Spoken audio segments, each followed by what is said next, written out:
Ħidma sabiex il-ħela tal-ikel ma tibqax in-norma, investiment b'fondi tal-Unjoni Ewropea b'kollaborazzjoni mal-European Union Life Foster Project li jfisser tagħlim fuq kif jista' jitnaqqas il-ħela tal-ikel.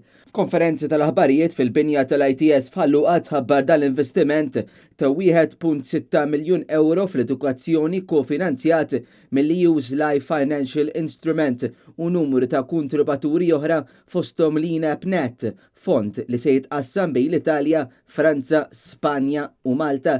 Tkellimna ma' Pierre Fenech, CEO tal-ITS, li spjeganna aktar dwar din il-pjattaforma li qed tiġi żviluppata. Nagħlmu kemm lill-istudenti tagħna, ġifieri through this project, kif għandhom they can reduce waste, ġifieri u allura jekk innaqsu l-waste ħajkun tajjeb kemm għall-ambjent kif ukoll finanzjarjament għal dawk il-restaurants u hotels li qegħdin jaħdmu f'dan is-settur.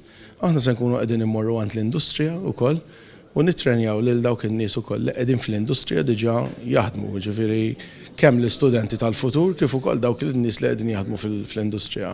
Ħadna l-kumment ukoll ta' Joe Tanti, CEO tal-Malta Business Bureau, fejn spjeganna x'qed jaspira li jikseb dan il-proġett.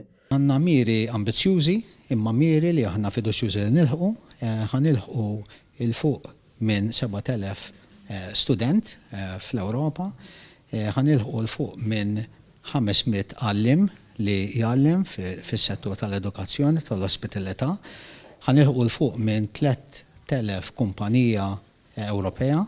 At the end of the day, l-MBB tirrepreżenta il-business u ħanilħqu il-fuq minn 10,000 professjonist li jaħdem fis-settur tat-turiżmu.